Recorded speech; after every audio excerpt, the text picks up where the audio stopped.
Thank you and welcome to the show this morning. The topic this morning is the commemoration, the 150th year commemoration of the Civil War, or the American War, Civil War, the war between the states, or the war for Southern independence, or whatever war you wish to use, or whatever word you wish to use in reference to this tragic event in American history between 1861 and 1865. Of course, we have to talk about this war a well-known historian and an individual who has made several contributions on this particular show dealing with this particular war, Dr. BLovett from Tennessee State University. And of course, Dr. Lovett, let me welcome you to the show this morning. Well, thank you, Dr. Haney. Yeah. And to tell you, Dr. Lovett, that we did not exaggerate when we said that we've had you on many, many occasions talking about the Civil War specifically. But I think that if we look back into our archives, we find that we've had you dealing with the Declaration of Independence, the Constitution of the United States, and on and on and on, in addition to several of your books that we've had an opportunity to review. But let's have you give our audience an opportunity to hear who you are and some of the information in reference to you, and then we'll get into some of the things you're dealing with. Well, I'm a native of Tennessee, born and raised and educated in Tennessee.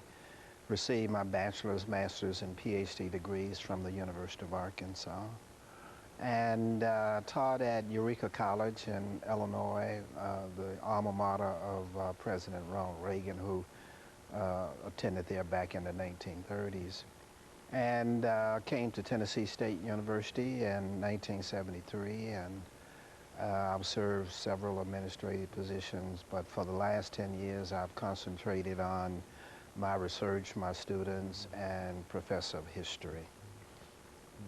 And so you've really been involved in history, and to talk about the Civil War is no event or celebration or to you in a real sense, because this is what you talk about all the time. And so let's give you an opportunity to say something about this war, Dr. Lovett. All right.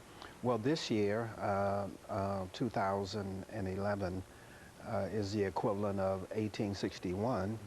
So 150 years ago, the Civil War began, and Tennessee became involved in May, June of 1861.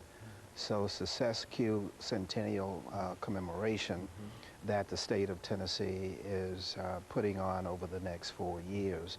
There's a very large commission appointed by the governor to make sure that celebration is carried out across all parts of the state, and that all people, blacks, whites, Asians, Native Americans, Hispanic Americans, women, children, are involved in learning more about the various aspects of the Civil War. Because Tennessee, only next to Virginia, is the second most important battlefield of the Civil War. And those two states, Tennessee and Virginia, right now are out front of other states in commemorating the American Civil War.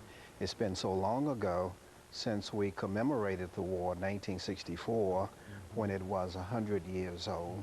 And so a couple of generations are not familiar with the information and the importance and the interpretations of the American Civil War. Believe it or not, people from England and France and parts of Europe are probably more familiar and more interested in the aspects of the American Civil War and the American Revolutionary War than many of our own children and many of us adults. So this is the year that we began to celebrate, well, not celebrate, but rather commemorate various aspects, the social aspects, the cultural aspects, as well as the military aspects of the American Civil War, both Confederate and Union side. And I think that there were many earth-shaking events that occurred in that war, but I think one of the most important events was the African population. Why don't you say something in reference to the African population, the slave population during this period, and say something about slavery itself. Yeah. Well, slavery was not at first the main issue, according to many of the southern states of the Civil War. But by 1860, 61, it was a major issue. In 1861, President Lincoln and Congress passed the first Confiscation Act.